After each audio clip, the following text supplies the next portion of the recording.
Hello, and welcome to the Craft and Calling podcast. I am so thrilled that you are joining us today. My name is Christene Marie, and I am so honored to be joined here by Adam Swauger. Adam, thank you for joining us today. You're the co-founder of Reconstruct Consulting Group. I actually just spoke with your co-founder Mateo a couple weeks ago, and we had a wonderful conversation. And I'm so excited to be chatting with you today. When we were just getting started, you brought up the fact that if I had one thing that I could convey to folks, which is what we're going to be talking about today. But the one thing that you have to give is actually a core part of what constitutes being a leader that I don't think anyone I know of that I've listened to on podcasts talks about. And yet you're working so closely with businesses and bringing clarity to the chaos and also working with leaders to really help them gain the mindset and almost like the inner being in order so that the external outer doing is a reflection of the direction that they want to go. And so you're really working with folks on the inner level to then ensure that their business is a reflection of that. And this piece that you said that is missing, frankly, in so many conversations. I'm just really honored that you would be willing to join us today and talk about that. So thank you. Yeah, it's my pleasure. I'm really glad to be here talking with you. I'm so excited for this conversation, Adam. I would love to just give a little bit of context. We're going to be talking about what does it take to really be a leader that it's like the leader of leaders. You're actually leading leaders. And so we get this window into your experience, both working with many leaders, but then also your own story and your own transformation. Um, and that thing that is necessary to really help leaders get to that next level. Before we get to that point, can you tell us a little bit about you and your own transformation that's positioning you today to help the men that you're helping? Yeah, something that comes to mind when I think about introducing myself is I've sat in rooms and introduced myself as, "Hi, my name is Adam, and I'm an alcoholic. Hi, my name is Adam, and I'm an addict. Hi, my name is," fill in Mm, the blank. I've introduced myself to a lot of groups of people as a patient in psych wards, where connection has been made with people through how I identify in a moment. And mm, that's looked different through all the years of my life and all the experiences I've had. I think ultimately, if I were to say, like, "Hi, my name is Adam," now I would probably, if I had to sum it up, and my identity now would be, I am a child of God. And that mm. has looked all kinds of ways in my life, and a truth that I've been anchored to at times and I've drifted far away from at times. Um, Yeah. but you alluded to kind of a message if I had one thing to impart, and it would be summed up with this study that I heard about. I don't know when I heard about this, maybe 10, 15 years ago. But a study that was done in the 50s. I think the scientist was Richter. I think his last name was Richter. But he did this study with rats, and he was one by one dropping rats into these little glass cylinders of water, and they had no way to get out. They couldn't claw their way out, and basically let them drown. And the study was to see how long they could tread water, how long they could survive before they just gave up and drowned. And there Mm, were a few purposes that they were testing this, but one of the things they didn't really expect to find was that at one point they decided to, right before the point when a rat would give up and drowned, which was about 15 minutes on average, they decided to pull a rat out, let it dry off, let it recover, catch its breath, and then drop it back in and see how long it would last. And the average, interesting. once they did that, the average of those rats that were put back in after they were saved and put back in the water was 60 hours, which is like Oh my word. I super have chills dramatic. all over my body. So it was Yeah. 15 minutes and then 60 hours. Yeah. When I heard that first, this was before Wow. ChatGPT or before I was Yeah. really proficient with Google. I remember trying to find that study and I couldn't find it. And I thought it was mice and I thought it happened in the 30s. Like the pieces, I don't remember information verbatim well at all. Like I can't quote scripture very well. I can't quote lines for movies very well, but I get the sentiment of it. Like I get what it means to Right. me. And so Right. with that study, it meant something. And I was kind of disheartened after I'd shared that with a lot of people, in a lot of contexts where there was just hopeless situations. And When I couldn't find it, I'm like, I don't know how true that is. Right. And then I was finally, through the help of ChatGPT or Gemini, whatever I used recently, to just verify. And I found that information, and it hit me. I got the chills all over again of just this message of what is it that allows that type of physical, mental, like it doesn't seem possible. And it's hope. Mm-hmm. Like that's how I Mm-hmm. interpret as what's happening there. That resiliency comes from a place of hope. If you've Mm. been set free from a situation or you've experienced that, and it kind of makes me think of and just put your hand up or stop me if I like ramble on too long. Promise. um Going through kind of a series of reflections on that, and how I can um interpret that and use that in my life in ways that may not be really evident, that that's the way, like that's the way to break through some barriers in certain situations Mm. and relationships and business, mentally, physically, emotionally, spiritually, is to have that hope anchored.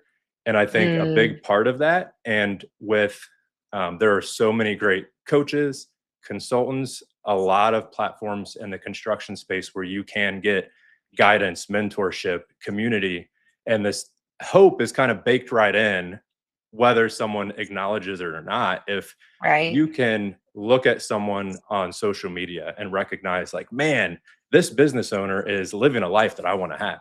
They're killing it. Yeah. Like they've got the systems, they've got all the things, and I have hope from that. And that changes everything for me. And a big part of that is being able to recognize that that exists somewhere externally, somewhere outside of myself, and to Right. attach to the belief that that can be true for me too. Mm. So a way that I've got 4 kids, and my second to oldest daughter is really into volleyball right now.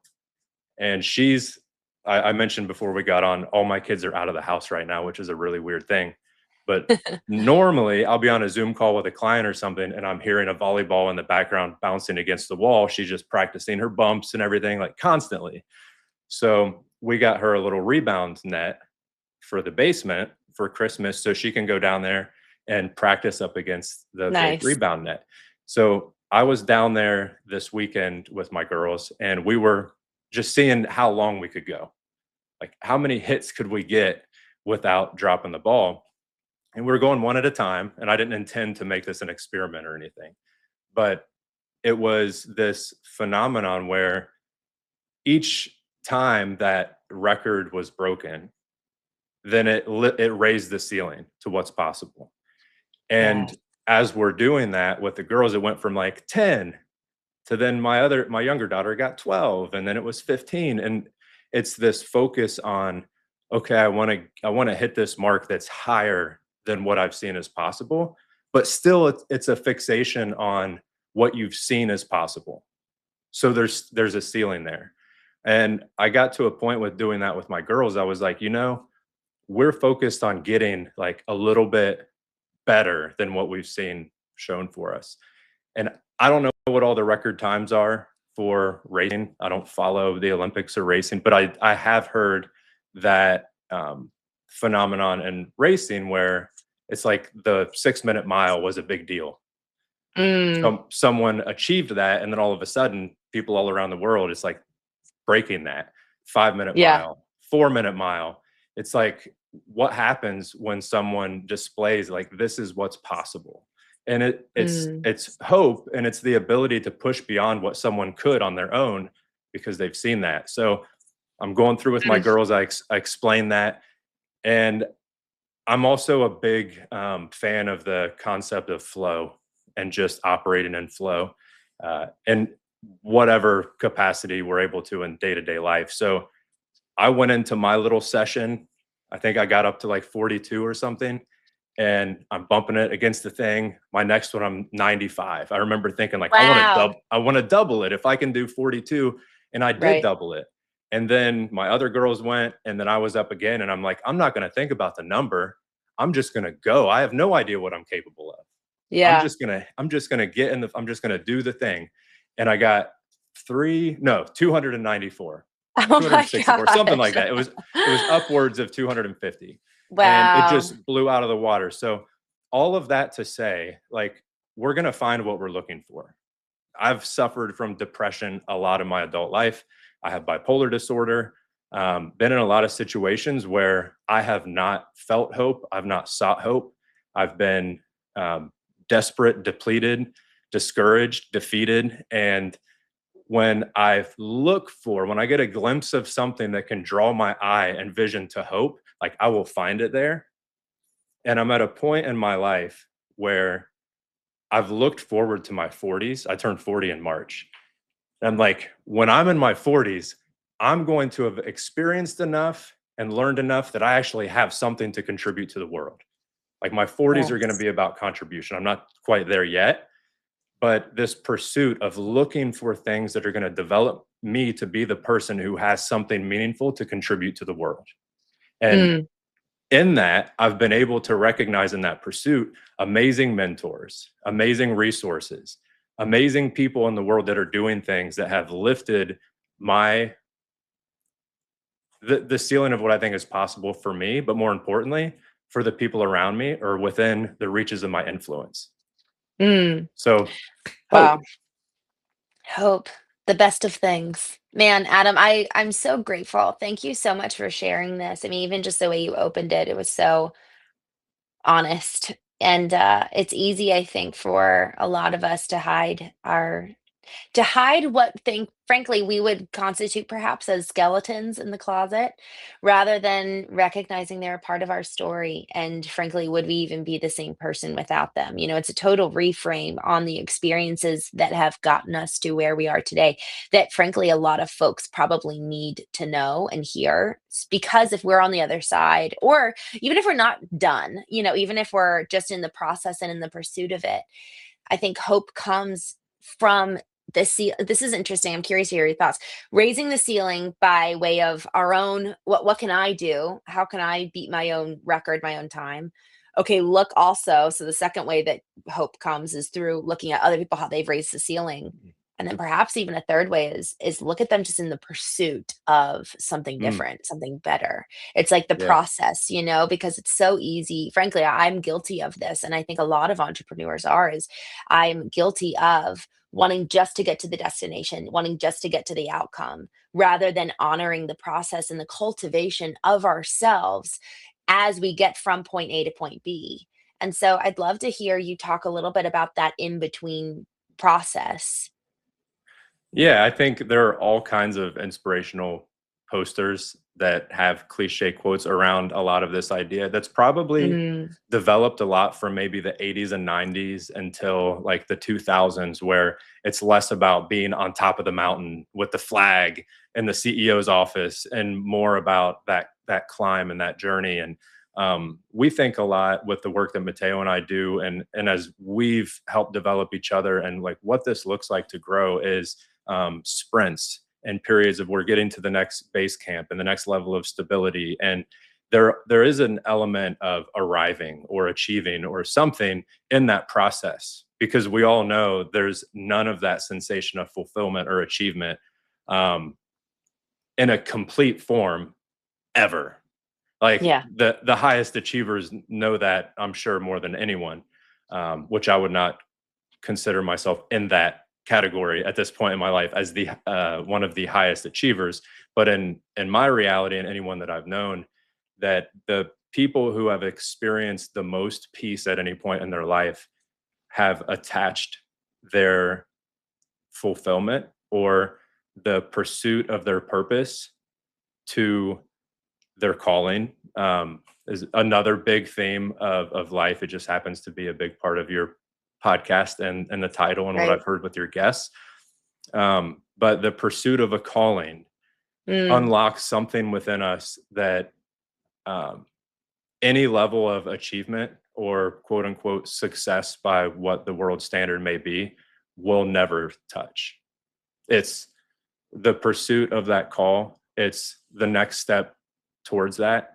It's not a contentment with where things are in the process from a standpoint of complacency, but a contentment in knowing that in pursuit of whatever that higher vision is, there's impact and um, purpose that is having influence within that process.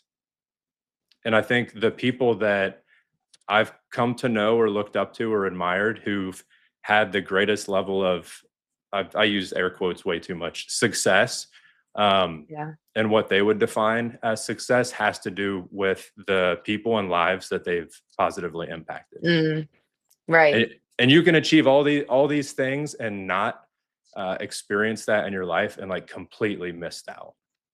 Mm.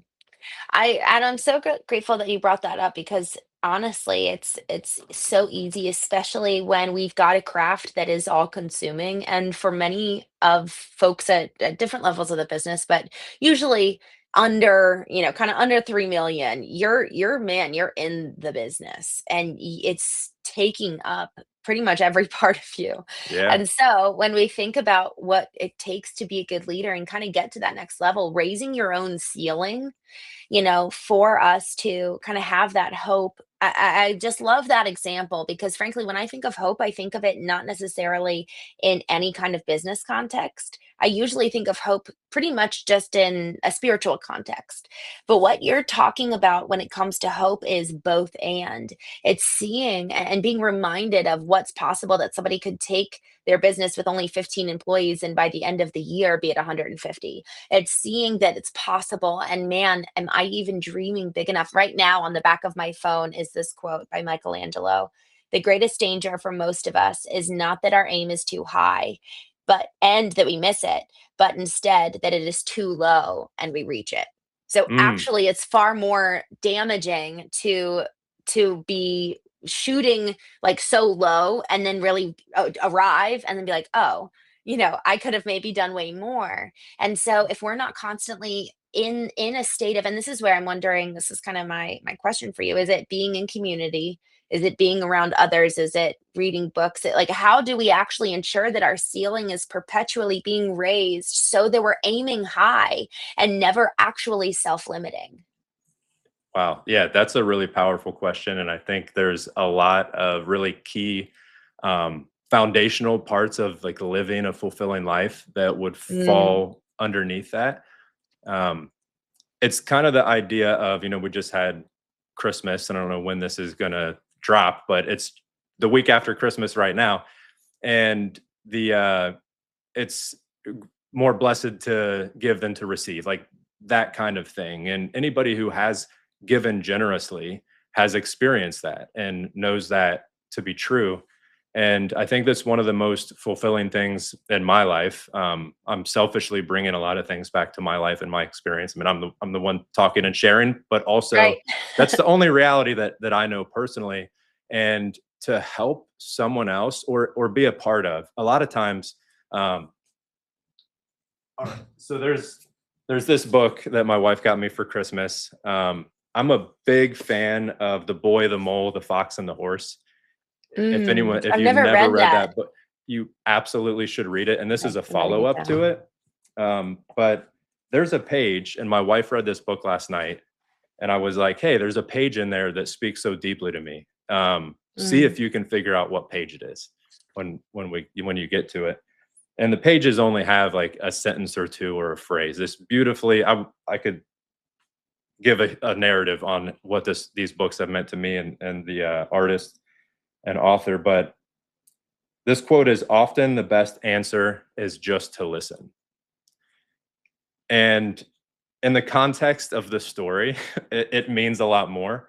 But something that struck me there is, um, I've experienced a lot of growth and benefit and healing through other people in my life, and in all different kinds of ways. But that most often has come at the darkest times of my life through someone who's willing and actually sits with me in it. It's not that they have some profound message to deliver or some coffee mug scripture or philosophical stoic quote or something that's going to help me get through it. It's when someone just sits, whether I have something I need to say or not, or I have no words, it's someone who will be with me in that. And that mm, quote, like the answer is often to listen. And that's the greatest gift, because I can get long-winded and I can talk myself in circles. Like, I'm great at that. But the greatest contribution I've had in meaningful ways to people who have needed help the most at times when the only thing I could give was just to share space. If they had something to express, to listen. If they didn't, to not just fill the air, Yeah. to only improve Right. upon the silence in those moments. And so Mm. thinking about what that is to, and I'm so far off, like whatever the core question that was within what you asked. But for me, so much comes back to there's so much answer to so many struggles and internal questions within my life Mhm. Mhm. in giving of myself to others. Mm. So when you Hmm. talk about, you mentioned raising the ceiling, you know, and people around us that we can look to or within ourselves. And I think with that same sentiment of everything I just shared about giving myself to others is one of the hardest things to do is to give myself that to Yes. myself. And Right. it's so easy. I ran a small remodeling business through my 20s. So about 10 years, I ran a business through my ups and downs. I had crack addictions, Mm. mental health issues, hospitalizations, all kinds of things that had happened. Drug my wife and family through hell um, Mm. within that time frame of running a business. And it was so easy in those times to give myself so fully to whatever it was, to business, to growing the business. Mm. I got addicted to systems at one point. That was like my anti-crack. Mm. Yeah. Reading became my anti-crack at times. Like I absolutely loved smoking crack, honestly. Um, Yeah. and it's something that I don't think we can operate outside of our calling and pursuit of our calling without having something that's artificially satisfying or tricking us to feel satisfied um, outside of that calling. So that could look like a small business owner, big business owner, giving everything they have to their work, but they can't sit quietly for 5 minutes in a room by themselves. Yeah. There's got to be a podcast, or there's got to be music, or there's got to be Netflix, or and even some really great things that can occupy the space where Right. internally, no matter how great of mentors we have and how great of things, I know you're a fan of As a Man Thinketh, which I am a huge fan of that small text as well. And whatever good seeds we could be sowing in the garden of our minds and our souls, there's something that I think more than ever in this generation and this time in the world that, man, just a few minutes of silence with ourselves. And there's so Yeah. many apps now around mindfulness and meditation. Like there's a huge culture and subculture right now around all of that, which just goes to show how difficult it is for us naturally to find that space. That I think it's, people would say like we can't pour from an empty cup, if you've heard that term before. And I think Right. you can. I think you can give something meaningful and transformational to someone while lacking desperately things that your soul requires for you to be healthy. Wow. I believe that to be true, but I think it's impossible to leave, to me, what matters more than anything else of what I leave behind in this world is Mm. what I've developed within my children. Yeah. And I don't think that I can have the maximum uh, impact for them, for their development, for them to pursue their callings and live in the fullness of who they are as children of God, if I've not embraced that identity myself. Yes. Maybe a friend or someone that I go to church with, or a homeowner that I work with, maybe I can deliver something that's a great gift of hope and freedom and all of that to them. But I don't believe truly we can to the people that are connected to the core of our being without finding that place within ourselves. Mm. I'm so grateful that you led with listening because to be honest, when you first started, I was thinking of having someone else listen to you. But you expanded from there, it's us listening to others, and frankly, we learn a lot in that process, but also listening to ourselves. You ended there, Adam, and that is so incredibly important. I just want to drive this point home because I have seen a radical change in me every time I move through the elimination of inputs. It's almost like an intentional practice to sit in quiet. It doesn't come naturally. It's actually more natural to reach for my phone than it is to not. And so I have to actually disrupt my patterns and ways of doing life in order to Right. kind of go to that inner place. And in that process of listening, man, to your point, there's so much for us, both in somebody else listening to us and allowing us to kind of talk it out. You shared, though, earlier while we were in the green room, that you actually do really well writing. And so another way to listen is by writing down what you're hearing and just kind of allowing it to come forth. And so there's this biblical story of a woman who really wants a child, and she's praying and asking God, and nothing, to no avail. And finally, she's kind of reached her limit, and she actually goes to the temple. And in the biblical text, there, this is the time where you had to kind of physically go and pursue. Mm. God's presence was contained in this building, and so she goes. And there's a verse that says she poured out her soul before the Lord, and then He answered. And it's almost this act of pouring out and getting everything out that's in there. And then we get to examine, oh, I didn't even know this was inside me. And therein may actually lie either the problem that was getting in the way. Maybe there was a mental block to us being able to surpass that to that next level. I know that there's a lot that comes from the mental blocks surrounding finances and actually being able to get to that next level financially because of how we were raised or what we witnessed happening in our childhood. So what pours out of us could very well be the answer or could be the problem that we can then work through. And Yeah. so I'm so grateful for, we're talking about how do we get to that next level? How do we raise the ceiling? Listening to ourselves, getting someone to listen to us and help us also kind of pick apart the pieces. So, man, brilliant answer. And I'm so grateful for that. And Adam, in terms of even just questions that people can ask themselves as they listen, what's a process that someone can take themselves through? I've got my own little process on a day-to-day basis, but what's a process that you encourage folks that you're working with or that you do yourself to listen?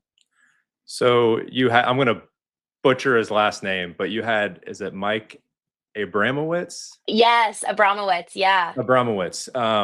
I absolutely loved everything that was a part of that dialogue you guys had. And I would say, to answer that question, like, go back and listen to what he said about those prompts. It's so simple and beautiful. What I would probably say after, I would say, go back and listen to that and follow that process, is that it's not one size fits all. And that's something that I've been a part of masterminds. I've been a part of a few like really, really powerful men's groups where we're intimately connected and we're going through these disciplines. Part of that is journaling in these different ways and accountability and goal setting, all of these things. And what I've come to realize for me personally, and people that I've been involved with who are on this journey of personal growth and development, business growth, and developing their culture and their leadership, is this idea that it's not, there are principles to it Mm, that are key, but the recipe can be a deterrent from mm, experiencing progress and really attaching to a meaningful personal discipline that could change your life. So an example is, if someone suggested to you, like, I'm a journaler, I've got like a, a lot of journaling, because for me, I struggle to think linearly with all the things that are really deep and meaningful and matter. Like, I really don't care about talking about shallow things, thinking about shallow things. Like, I don't care about the football games that were this weekend. Like, I don't care about those things. But the deeper stuff for me personally, just doing more of a stream of consciousness journaling session at times is really, really powerful in what I need. At times, journaling through prayers. At times, journaling through a very specific recipe for goal setting for a quarter. and it's all Mhm. designed and intentional around like this pursuit. So there's probably 10 or 12 different types of that exercise of sitting quietly with myself and processing through my thoughts through writing, that Mhm. for me, that I've learned through seasons, like, okay, which is Yeah. proper. It's like a tool belt. And Mm. so what I struggled with maybe 5, 6, 7 years ago was I would encounter people and I'd have these things that I'm all excited about that have been really big things changing my life. So whether it's someone who's struggling with an addiction or they're trying to grow their business, and I'm a systems guy. Like I have an LLC called Systematic. I It's like a love system addict. it. And so I have this, but you can't like force that. If you have a company that struggles to systemize things, to have SOPs, to build an org structure that makes sense, like you can't go in with what makes sense to you and just apply all these templates and this fill in the blank to set your goals and revenue targets and then plug in this tech stack. Like it just doesn't work. It's the same thing with someone who's looking to grow personally. And so the principle there, I think, is less about from. Yeah, let me a disclaimer I should have given at the beginning is I'm I don't know that much stuff, and the things that I do think that I know, I'm not that great at practicing like Mm. what it is. I'm trying. I'm I appreciate the experimenting. transparency. I think that's all of us. Yeah, so by no means, I was talking to my wife before she left, and I do not like the idea of having books behind me. Like when I do coaching calls or Zooms or anything like that, I really don't. But we've got construction going on around us, and I try to make a little spot in the hallway to like have a different backdrop. I'm like, I do not like when I see someone with books behind them. I feel like they know what they're talking about. I automatically like I don't. I respect this expert sense of what they're communicating. Like I'm perked up and listened. Um, and I don't, this is an identity thing that I struggle with. And identity is a really, really big thing that may kind of come up in this next leg of conversation. But so Yeah. for me personally, is whether it's journaling or business development, what I've experienced with success in business and with other companies and things like that is like, I'm not an expert in anything in any of this. And Mm. I've learned that most through realizing that a success somewhere doesn't necessarily mean success somewhere else, either with someone else or within another part of my being or another Mhm. part of my business or another idea.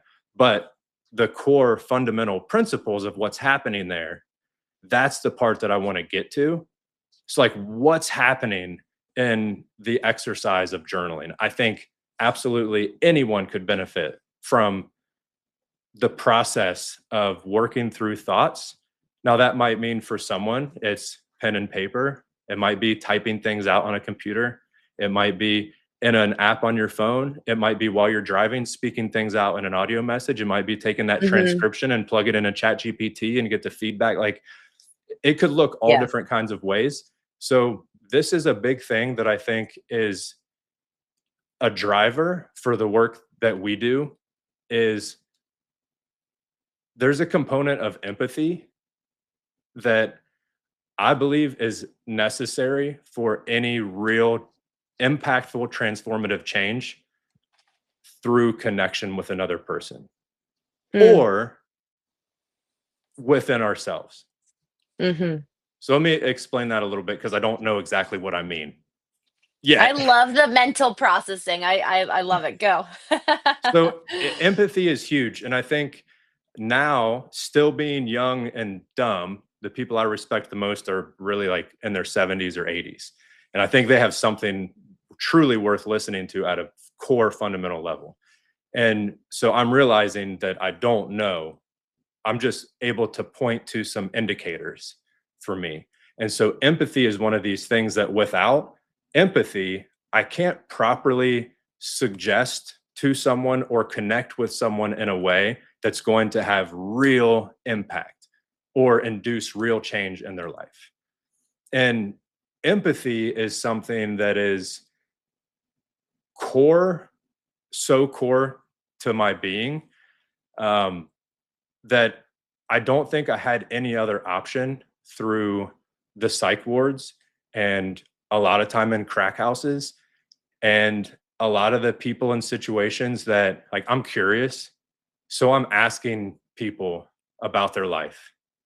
The the types of people that I've heard their stories.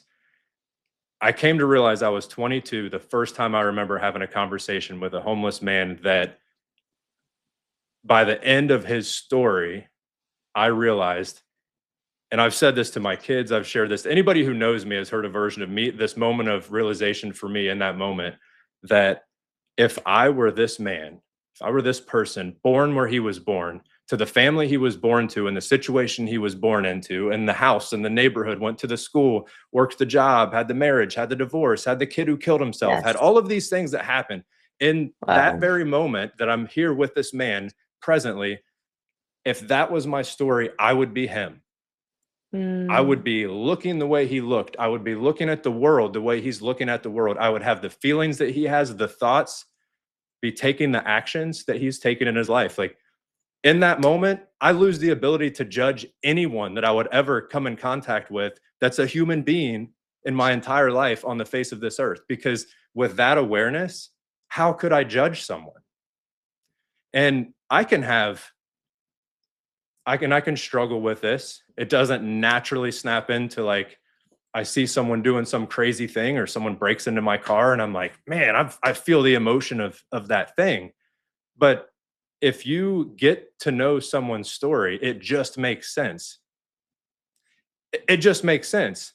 And you're never going to know someone's entire story, and you're never going to be able to replay your whole entire right. story to yourself to the point that you have total understanding of what the hell's even happened in your life, that at any Right. point you feel like things are just deconstructing.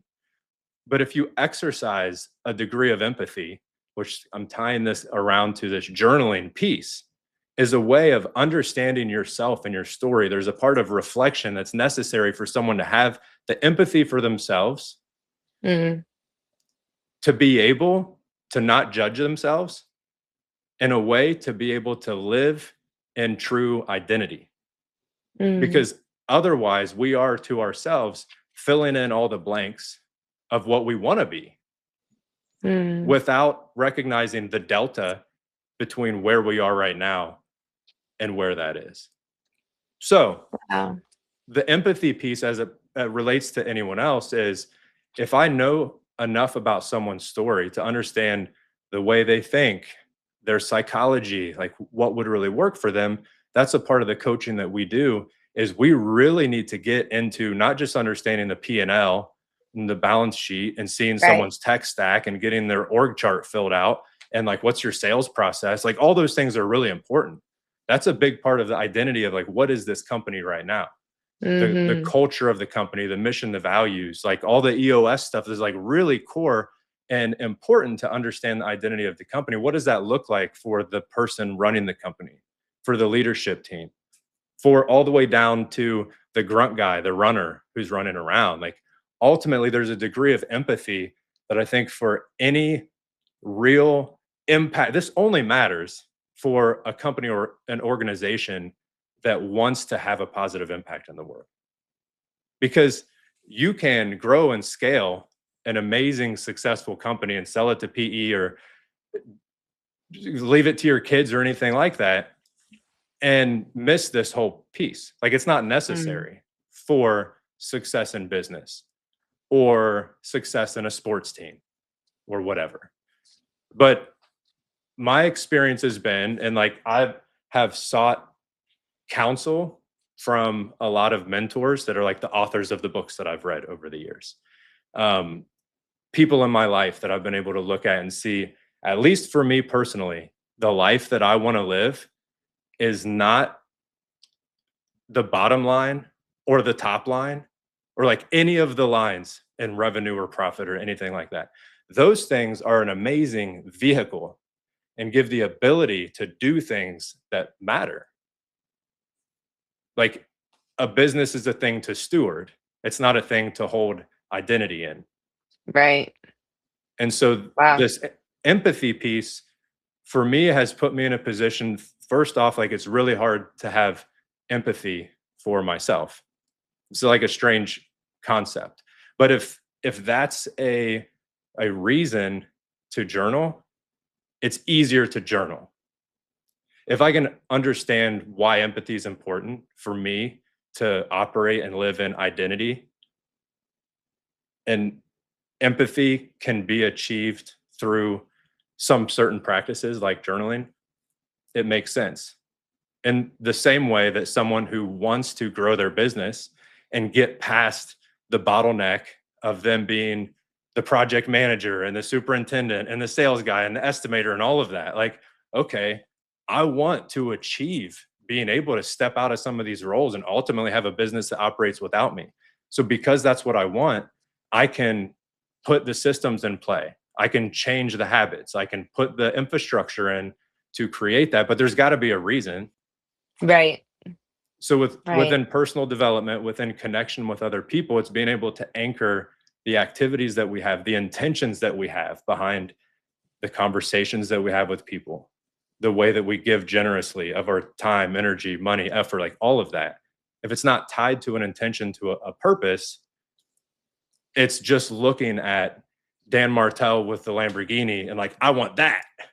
Yes. Missing Right. the fact that if you listen to Dan Martell, his whole purpose is about giving and contributing to other people and their lives. Like all these other things have come as a result, but it's not the pursuit of those things in and of themselves.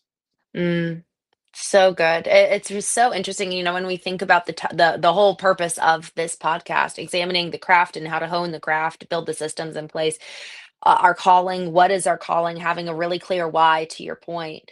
When we look back at the end of our life, we look back on the legacy of every single day lived.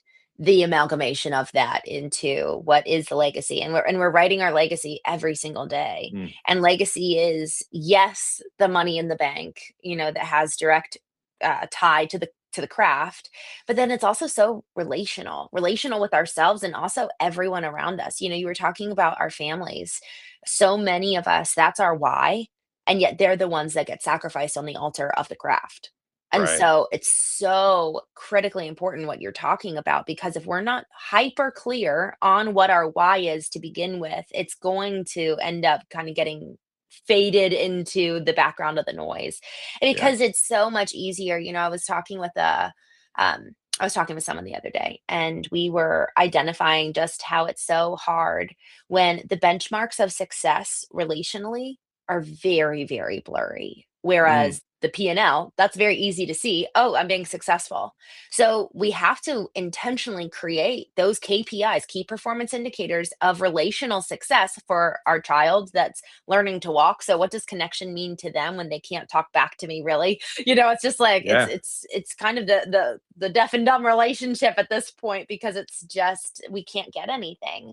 So what does presence look like in that regard? Mm, And also with our partner. What about our mom and our dad and it's just all of a sudden now it expands outward. And so I'm just so grateful that you brought up the empathy piece, because man, once we remove judgment, you said earlier that you're so curious. And I've had a couple folks, who are in the nine-figure realm that I've had the opportunity to have on the Knowing podcast, and both of them, like, they talk about curiosity as a core tenet of being successful. So, we're talking about hope being a core tenet of being a good leader.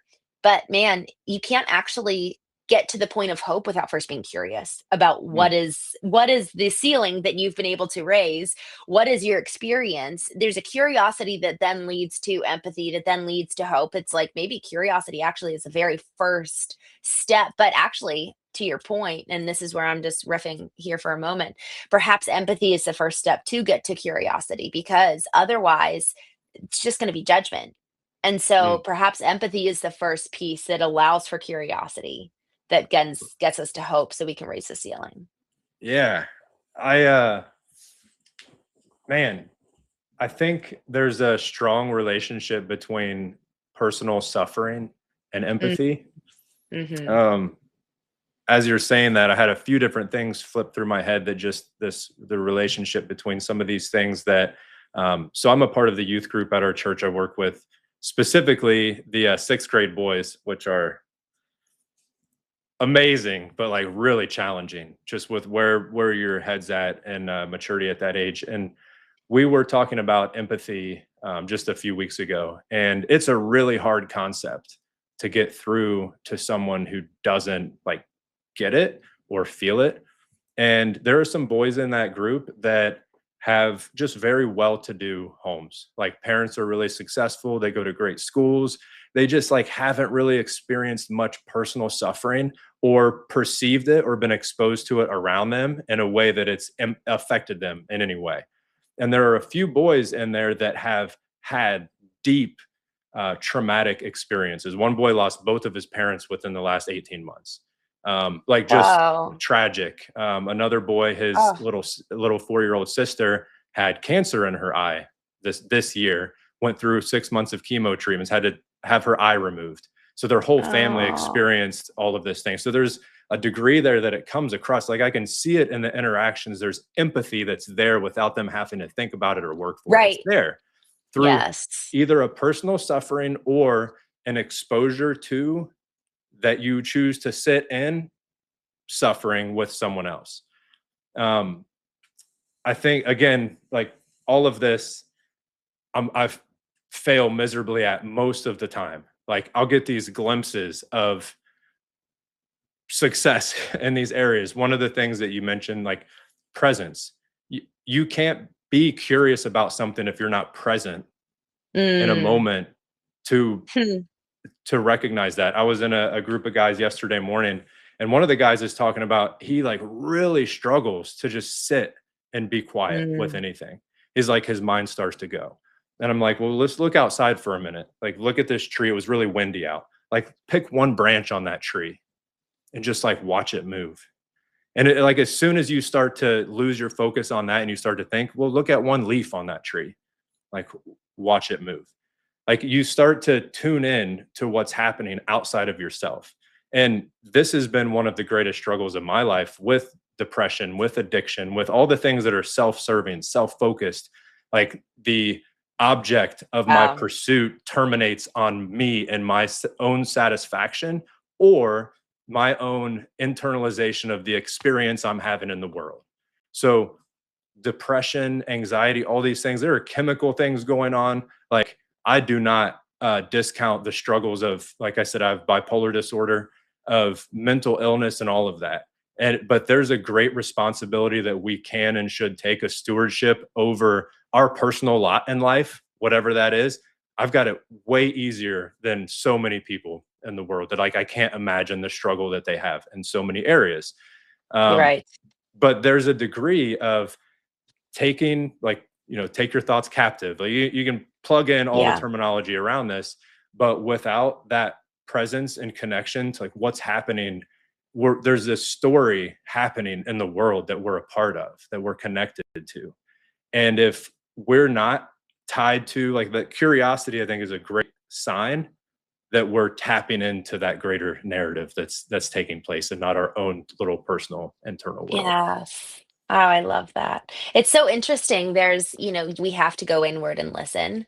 And it's so important we don't stay there, Mm, because man, there's been a real shift for me because growing up, it was all about focusing on everyone else. And there's a book by David Brooks called The Second Mountain. And the concept of this is that the first mountain that most people summit is the mountain representing self. What career do you want? And we all grow up as little narcissists anyways. We cry and get what we want, and so you have to yeah, learn empathy as you get older. And technically, kind of once you've reached this point of either suffering or you've really cultivated yourself, and frankly you find that your own singular pursuit is not going to be that which brings the greatest amount of fulfillment, then that's when you kind of move to the second mountain, which is the mountain of community, and looking around you and seeing, man, there's so much more purpose out there. But yeah, because I was more so raised on the second mountain, I've actually had to go and learn some of the first mountain. I actually had to learn to go inward because I was so externally fixated. And so it's in end, frankly, in the external fixation, there's again very clear KPIs. It's really hard to understand what does success look like for me to go and sit and be alone. And so I think it's the dynamicism of the inner and outer cultivation of realizing that our calling, we actually have to go inward to find that, but it's for the purpose of others. Like we go inward Mm. for the purpose of love and for the purpose of what we can give. And to your point, man, it's almost like this concept of the overflow from out of the heart, the mouth speaks. And you shall see a good tree by its fruit that it bears. And Yeah. so it's really the both and I'm so grateful that you've talked about both pieces because you're right. If we were to just stay inward, man, where it's going to be nihilism or narcissism or something in between. And Yeah. so to then kind of get to that second mountain, and whether you started on the second, you have to go to the first and then go back to the second, or wherever your journey has been, it's so, so beautiful when you kind of see how you're just a small piece in this grand and beautiful picture. Even with our business, why are we doing this? What is the purpose? And think of all of the families that we're serving, both internally with our team, but also the homes. Like my family's painting business, we physically go into people's homes. So, Yeah. what is the environment that we're bringing into this place? There's such an opportunity to bless people and love on people in so many different ways and paint their house.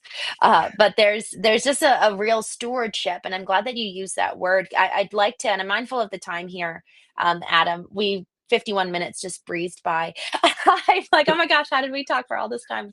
It felt so quickly. I would love to talk about identity if you're open to it on a part two, because identity is something that, especially in the age of AI, in the age of phones and just constant stimuli, I think we really, really forget who we are.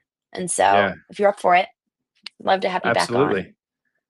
Can I share one Okay, one other thing please do. that I just felt like kind of compelled? I don't know. Maybe there's a person at a point in time that would hear this and take something from it. But my daughter, my oldest daughter, she's 16 now, but earlier this year she attempted suicide, and Oh my gosh. up until that point, it was a rough year. The last year has been a rough year in a lot of ways.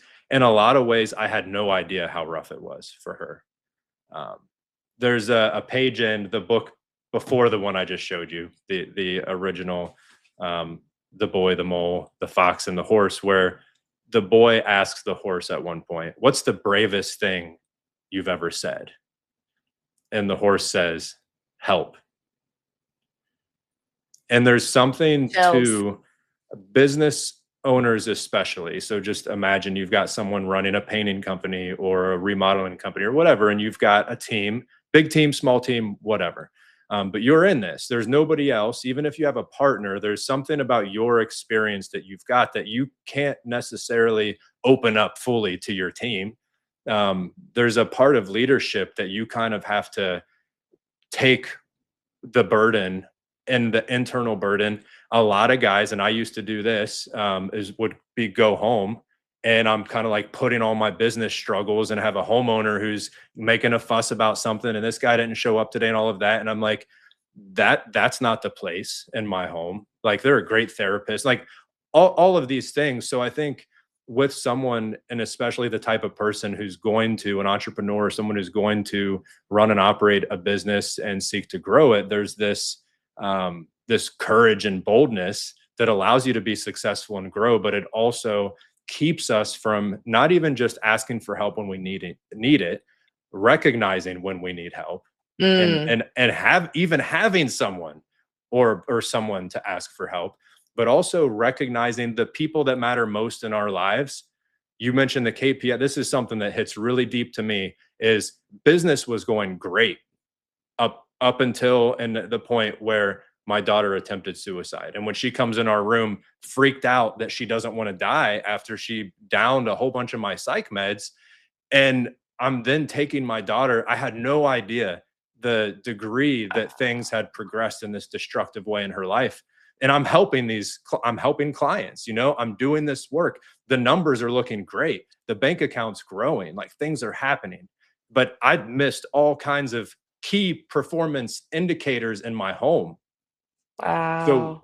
I'm in the hospital and then visiting in a psych ward for a week after. Like I don't care about the business, Yeah. at all. And in those moments, I have a choice to, in my own personal world, is to operate from this vulnerability of this is what's happening in my reality right now. Ask my client, I sent an audio message and sent it to all the clients and said, this is what's going on in my world right now. Can you pray for me? Like, I can't, it doesn't help me or anyone else to have it all together. Like when I don't Mm, have it all together, right. and a struggle, and this is the thing that I'm most passionate about and love about the work that we do, is we are a place. Like we use AI, we have systems, we have this stuff for how we impact and we work with people to grow their business and systems and development and culture and all of that. But ultimately at its core, when I'm getting a text from one of our guys, one of our clients, that it was 11:58 Christmas night, I see this text in the morning that I've never been this present with my family. Like the struggles that he's gone through in the last 6 months and this journey he's been on. And it's just, that's the power of creating a space where someone knows, like, if I go to that space, there's someone there that will listen, Mm, to have a space to even go to, whatever that looks like. And then mm, growth happens from that place of stability and yeah. safety. Yes. Wow. Thank you for sharing that. That was how's she doing? Phenomenal. She Oh, got, that was in Adam. February. Uh, Wow. she gave her life to Christ and got baptized in May. She's shared her testimony with Oh the my church and with gosh. people that she's had an impact. We've grown. The whole dynamic of our house has changed. And you can look back and see things, and I go through this with clients all the time and with close friends, that if you go back and I love documenting. Mateo Mm. used to get on, like, not get on me, but he's not a documenter naturally. And I absolutely am. So our client journeys and everything like that, it's like there's documented a screenshot for everything that's said that was powerful. Like in all of that, and that story is the power there is to be able to look back. It's one thing to share our testimony. And I think people in the faith hold a lot of weight in sharing your testimony, but there's a power in understanding the faithfulness of God and the trust of timing and sequence that things happen in life. When you can look back at the things that led Mm, up to what's happening in our world right now, in my daughter's world, and the struggles that were necessary. And you mm, can think whatever you want about who or how or why bad things happen. Like I don't have all the answers and I don't know all the correct way to frame that. But you can mm. look back at life and recognize anything that's worthwhile that has come to be could not be. Can I share one more thing? Please, please. Okay. So we have a daughter who's 10 now, and probably 2 years ago, yeah, we'll say 2 years ago. It doesn't really matter. It was a couple years ago. She came in our bedroom and said something that like floored me. And shortly before my wife Katie was pregnant with my daughter, we had miscarried. And that was a really painful time for a lot of ways. I was had one of my crack stints around that time where I was living very secretly hard, and thought that had something to do with this, like the way things progressed and some of the trauma in our life and all of this. It was a very, very hard and difficult and dark time then. So that had happened, the miscarriage happened, and then Katie became pregnant, and that was Shiloh, our 10-year-old. And so Shiloh comes in our room a couple years ago and says she knows about, the girls know about the miscarriage. We have a little teddy bear that someone gave us as a gift to like remember. And Shiloh had seen that teddy bear had triggered this thought, and she came in and said, if that baby would have been born, would I not exist? I'm like, Wow. I like I don't know. Like I don't know. But thinking back at the tragedy of that time, there's no way we could have known what was coming with this rainbow baby and the gift of all the children and the stories. And but when you look back and see in the broader picture and the longer timeline, like you see the Yeah. beauty and the way it works out. But in that moment, I was Yes. not anticipating this future testimony of like, well, this is going to be great someday, because great things come out of suffering and trials. But it's important to remember that and to know that. Wow, and hope. Hope is on the other side of that and Yes. can get us through. Adam, thank you. Thank you, thank you, thank you. I'm so excited for part 2. This was so, so encouraging, and, I'm grateful for you. Thank you for sharing your story, y'all. Even those listening now, I'm just I'm reminded and heartened, our story needs to be shared. It really, really does. There's so much for other people to gain. Talk about hope, right? We actually have the opportunity to give hope to others by sharing our story, and hope is the best of things. So, Mm, thank you. I'm so thank grateful you for so you, my much. friend. I'm excited for part 2. Y'all, thank you so much for joining us on the Craft and Calling. If this conversation resonated with you, if you recognized a bit of your own story in it, know you're not alone. This work is so demanding, and we were never meant to do any of it in isolation. Now, before we wrap up, I am so grateful that this podcast and the Craft and Calling community are supported by Foundation First, a company dedicated to helping businesses like yours grow through a strong digital presence that attracts the right customers, so that you can spend less time chasing work and more time leading well. As part of that support, we are offering free marketing consultations to help you take a step back, gain clarity, and together we will explore what's possible for your business and for the legacy you're building. Visit foundationfirstmarketing.com to learn more. Friends, thank you. Thank you for spending your time with me today here on the Craft and Calling podcast. And remember, you are building your legacy right now, one moment at a time. I'll see you next week.